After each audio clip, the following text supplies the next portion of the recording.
नाज़रीन, ब्रेक के बाद खुशामदीद। इरफान सदीकी साहब, जैसा कि ब्रेक पर जाने से पहले मैंने सवाल तो कह दिया था, अगर उसका जवाब आप दे दें कि हम हमेशा से ही देख रहे हैं जब से 4 साल से हुकूमत आई है कि फौज के साथ ताल्लुकात अच्छे हैं। इस वाक़े के बाद अब आपको लगता है तनाव आ चुका होगा ताल्लुकात? मेरा ख्याल है इस वाक़े के बाद कोई तनाव आए या ना आए, ये वाक़या खुद तनाव की निशानदेही करता है। पता चलता है कि इससे पहले ही तनाव एक मौजूद था। उस तनाव ही की बुनियाद पे ये सारा ड्रामा जो नजर आता है, ड्रामा है या हकीकत है जो भी देखे ना, एक वाक़या हुआ जिसकी निशानदेही पहली बार हुई है 10 अक्टूबर को। वो फाइनेंशियल टाइम्स का जो आर्टिकल है वो 10 अक्टूबर को आता है।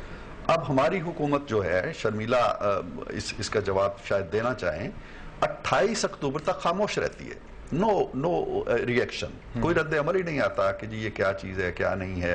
28 को पहला हमारे दफ्तर खारजा की तरफ से एक हल्का फुल्का सा रिएक्शन आता है, मामला मिस्ट्री। अब उधर दूसरी तरफ से हमारे ISI के चीफ खुद चले जाते हैं और वो अपने तौर पर एक भरपूर तहकीक करके आ जाते हैं। अब कहने को आईन के तहत, कानून के तहत तो ISI आप कहते हैं जी कि वजीर आजम के तहत है।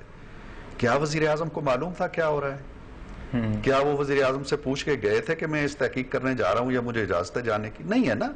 ये वो हकायक हैं जो हमारे आपके सबके सामने हैं। वो तो नहीं पूछ के जाते, लेकिन क्या वजीर आजम पूछ के जाते हैं? मेरी गुजारिश ये है कि इन हकायक से पूछते होंगे वैसे वजीर आजम साहब जाने से पहले। मुझे नहीं मालूम पूछते होंगे, मैं वो वजीर आजम हैं, मेरा ख्याल नहीं है कि वो पूछते होंगे ISI चीफ से। उनका अपना एक इंडिपेंडेंट डिसीजन होता होगा, मे बी कि फौज की क़यादत से कोई बात ब्रीफिंग लेते हो। मेरे कहने का मतलब यह है कि हमारे यहाँ नाहमवारियां हैं और इन नाहमवारियों को दूर करने के लिए पे इल्जाम तराशी से काम नहीं चलेगा। बहुत अच्छी एक डॉक्यूमेंट तैयार कर गई थी मोहतरमा, मैं जिसे उनकी आखिरी वसीयत कहा करता हूं, पॉलिटिकल वसीयत, उसको आज भी निकाल लें, छोड़ दें इनको। ये अगर करीब नहीं आते या मुखालफत करते हैं या मुकदमाबाजी में चले गए, इनको छोड़ दें। आप उस विल को निकाल लें जो मोहतरमा की है, और वो इत्तफाक से वो पूरी की पूरी विल जो है, विल का मतलब है मिसाक जमहूरियत, वो आज की जो पीपल्स पार्टी की हुकूमत है। छोड़ सकते ना सर, ये भी बहुत बड़ी सियासी जमात है, इनको भी इस पे अमल करना चाहिए। गुजारिश ये है कि वो उनके मंशूर में शामिल है। जिस मंशूर पे इलेक्शन लड़ा है ना पीपल्स पार्टी ने, उसके अंदर वो पूरा मिसाक शामिल है। अच्छा, शर्मिला फारूकी साहबा जी सामने रखें और कहें जी कि ये इन इदारों की हदूद हैं, और नवाज शरीफ साहब से कहें जी कि आए इस पे आप साथ करें, हम इन इदारों को यहां रखना चाहते हैं, ये उनकी आखिरी याद इधर नहीं आने देंगे। तो मेरा ख्याल है मामला मिलजुल। शर्मिला फारूकी साहिबा, इरफान सिद्दीकी साहब ने कहा कि तनाव बढ़ा है या नहीं, इस पर तो मैं कुछ नहीं कह सकता, लेकिन ये मैं जरूर कहूंगा कि तनाव पहले से मौजूद था। क्या आप इस बात को ऑन करती हैं? और अगर तनाव पहले से मौजूद था तो इस वाकये के बाद अब बढ़ गया आप में और फौज में? एहतशाम, मैं ये तो नहीं कहूँगी कि तनाव मौजूद था। मेरा अपना ये ख्याल है और काफ़ी लोगों का ये मौक़िफ़ भी है कि जो सिविल मिलिट्री रिलेशनशिप इस गवर्नमेंट में रहा है वो अनप्रेसिडेंटेड रहा है। माजी की बनिस्बत बहुत बेहतर ताल्लुकात रहे हैं, और उसकी मिसाल ये भी है कि आपकी मिलिट्री पहली दफ़ा पार्लियामेंट के सामने पेश भी हुई, अपना मौक़िफ़ भी दिया, पार्लियामेंटेरियंस ने सवाल जवाब भी किए, बहुत सारी चीज़ें हुई। तो ये एक नया बाब जो है वो रकम हो रही है। अब इस इशू के ऊपर डेफिनेटली एक खिंचाव तो आया होगा। It's only understandable and it's only reasonable कि इस पे सवाल जवाब हुए होंगे, और जिस तरह जनरल पाशा अगर गए हैं मिलने के लिए तो जाहिर बात है वो उस बात की तहकीक करना चाहती है फौज कि आया ये सच है गलत है, इसके पीछे क्या रीजंस हैं या कौन लोग हैं।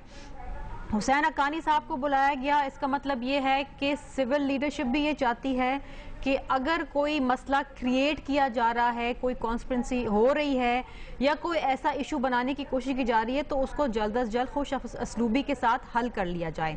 देखिए, बात यहाँ पर इरफान सिद्दीकी साहब सही कह रहे हैं कि इदारों को हुदूद बता दी जाए, लेकिन ब्लैक एंड वाइट में आप हुदूद नहीं बताते। इस मुल्क में बड़ा अलमिया ये रहा है कि आपकी मिलिट्री इस्टेब्लिशमेंट हमेशा हावी रही है आपकी फॉरेन पॉलिसी पे, आपकी दीगर पॉलिसीज़ के ऊपर। डिक्टेटरशिप्स आपके मुल्क में रहे हैं, इदारे इवॉल्व हो रहे हैं और इदारों को इवॉल्व होने में टाइम लगता है। जुडिशरी इवॉल्व हो रही है, आपकी मीडिया इवॉल्व हो रही है, आपकी पार्लियामेंट इवॉल्व हो रही है। देखिए, पार्लियामेंट 18वीं तरमीम के बाद मजबूत हुई है, चाहे कोई उसे माने या ना माने।